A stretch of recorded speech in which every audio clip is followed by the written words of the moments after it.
Now, one thing, and my opponents will bring up, are simulation experiments showing police bias against blacks. And, it looks like they have a point. Let me present the most recent and, in my opinion, the best one. It's the best one because it has the biggest sample size, it has the most sophisticated method. There's all sorts of reasons, and I'll explain it. This is from Lois James et al. In 2016. And he took 80 police officers, randomly selected police officers, and put them through 1,517 reaction scenarios where they were put in a sound-deadened room with HD screen and a light gun, right? So they had a light gun that they pointed at the screen, and it emitted a muzzle flash, and it fired a blank. So it would bang, it sounded like a gun. And then the screen would register where the police shot. The police must react to various scenarios presented to them, which involves white and black citizens. It's a controlled environment where the white and black actors on the screen behave identically, and they look at how the cops, right?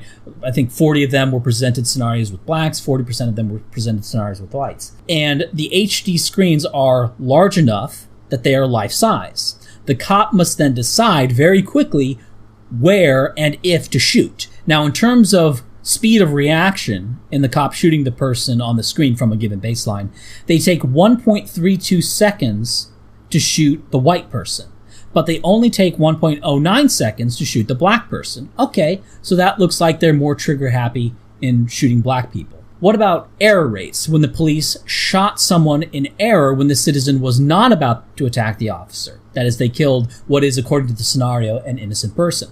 Well, they shot blacks in error 14% of the time, but they shot whites in error only 1% of the time, or in absolute numbers of all the simulations.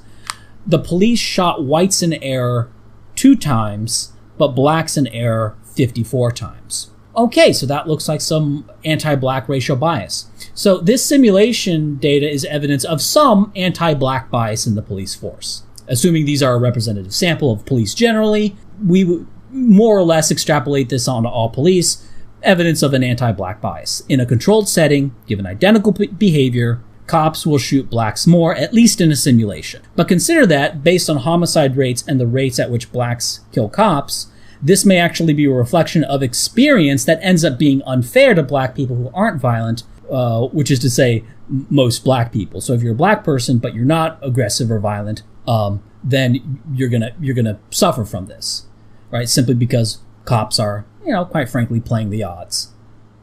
Oh wait, I messed that up. I got the races mixed up in the simulation. Oh yeah, that's right. Cops were 14 times more likely to shoot a white non-violent citizen. Okay. Yeah, and they actually had the faster reaction time when shooting whites than when shooting blacks. Whoops. I got that mixed up. Well, what do you know? In a simulation setting, cops are more trigger happy against whites than against blacks. Well, there it is. There we have evidence of anti-white bias among police. Now, certainly if you accepted the simulation results as evidence of anti-black bias when the results were reversed, well, now you'll accept it as evidence of anti-white bias, right? I mean, you wouldn't start straining to find some methodological problem with it now that you know what the results are. I mean, you're not that predictable, are you? Now, you may be watching this and wanting me to talk specifically about Floyd George or Ahmaud Arbery or whatever. And okay, I'll go ahead. Here's the interracial homicide instances, black on white and white on black. And the Ahmaud Arbery is one of the whites killing blacks. So there it is. And here's the people killed by police in 2020. Floyd George is one of those. All right, I talked about those. In fact, I talk about these episodes more than they deserve. Right there was more than they deserve. If you're talking about these individual instances any more than I've talked about, you're giving it way more attention than it deserves. You're being controlled by institutional media, controlled media, that is putting these episodes in front of you and telling you what to care about and telling you what you're supposed to know. While we're talking about simulations, let's talk about a simulation involving other things, or simulations involving other things where blacks and whites engage in identical behavior and how they're evaluated. L.J. Zigarelle did a fun paper looking at 17 experiments that he could find that looked at how black and white people were treated and evaluated given otherwise identical behaviors or characteristics. So one of the paper he looked at was Prager and Fries, 2003, and he asked people how much government help this guy Michael, should get based on all sorts of factors: employment, age, inheritance, criminal record. Both groups offered to give Michael more money, but both whites and blacks said that Michael should get more money if Michael was black. In the black condition, they both showed a pro-black bias. Both whites and blacks did. Given identical history, identical inheritance, identical everything, right? They say give the black guy more money. Oliver and Lee asked people to evaluate how fat someone was using computer images of black and white people who had otherwise identical bodies, right? These are identical bodies, just with a few black facial characteristics and white facial characteristics, and of course the skin color. On that, both blacks and whites rated blacks as being slightly fatter. Interestingly, blacks were more likely than whites to consider the black image fatter. Like, both blacks and whites considered the black person with an otherwise identical image as being fatter than the white person, but blacks to a higher degree. So blacks actually showed a more anti-black bias here than whites did. Cottrell and Newberg, 2004. This one is a little bit more difficult to explain. It involved measuring the subject's emotional response to a target racial group facing 7 different, what I would call hardship scenarios. That's not the term they used in the study, but I think that's the best way to explain it. So 7 different hardship scenarios, and they looked at the subject's emotional reaction if the group were black or white. Now, both whites and blacks were more likely to favor their own race, but blacks favored their own race about 3 times as much. Oh, also, I'm not doing the bait and switch anymore. I'm not going to present the results one way and then say they're another anymore. That was a one-time thing. Okay, Bernard, 2005, gave little bios of various lawyers, being either male or female, or black or white, and the subjects were to rate how competent they thought the lawyer was. Both whites and blacks rated otherwise identical black lawyers as being more competent than white lawyers, right? They gave them characteristics, they gave them case history, they gave them win-loss ratios, they gave them all sorts of stuff. Otherwise identical lawyers, both whites and blacks rated the black lawyers as more competent. And they also rated women as being more competent than otherwise identical men. And it goes on and on. You can read the analysis if you want, linked in the description. Basically, across all 17 studies, whites showed a pro-black bias of about 0.1 standard deviation, while blacks showed a pro-black bias of about 0.3 standard deviations. Now, what this means, in a rather vulgar way, is that whites have to be at the 61.79th percentile to be considered as good as a black person to black people. And they have to be at the 53.98th percentile to be considered as good as a black person to other white people. Which is to say, for identical behavior or characteristics, blacks get bumped up 11.79 points out of 100 in terms of how other blacks perceive them.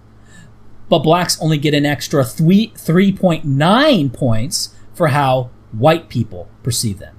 Not surprisingly, blacks tend to think that whites evaluate them too harshly, right? Because whites only give them 3.9 points, but blacks give them 11.79, so therefore whites are racist. See, that's how this works.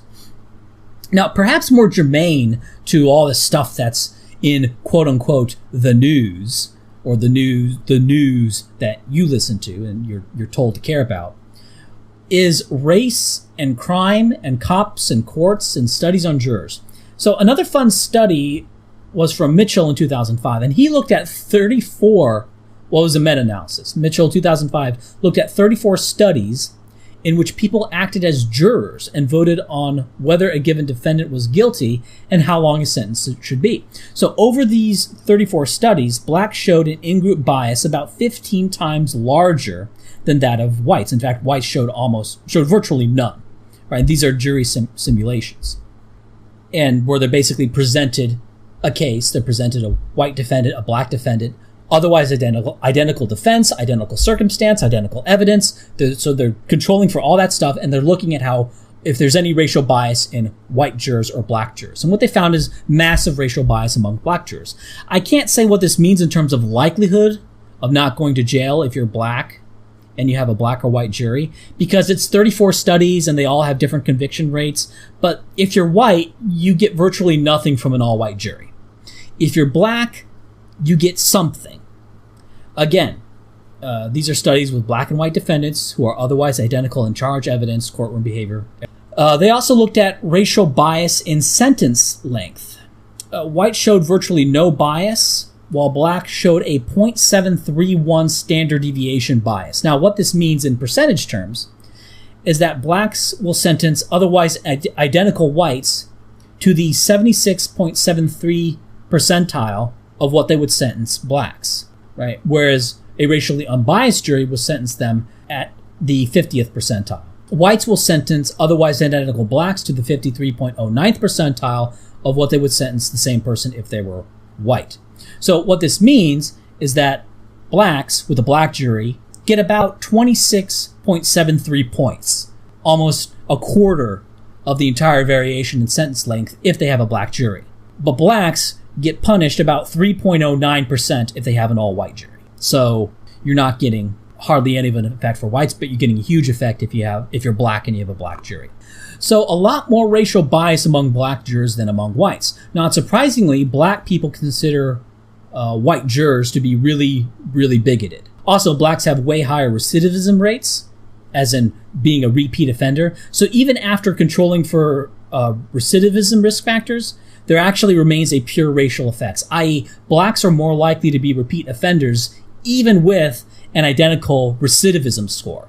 And the recidivism score is what they use to sort of predict, they use all sorts of factors like family history, nature of the crime. They have a whole science, the science of being a repeat offender, the science of recidivism, and they give people a recidivism score. And even with the same score, blacks are more likely to be repeat offenders. So even if white jurors aren't thinking about that, whites may be effectively fair.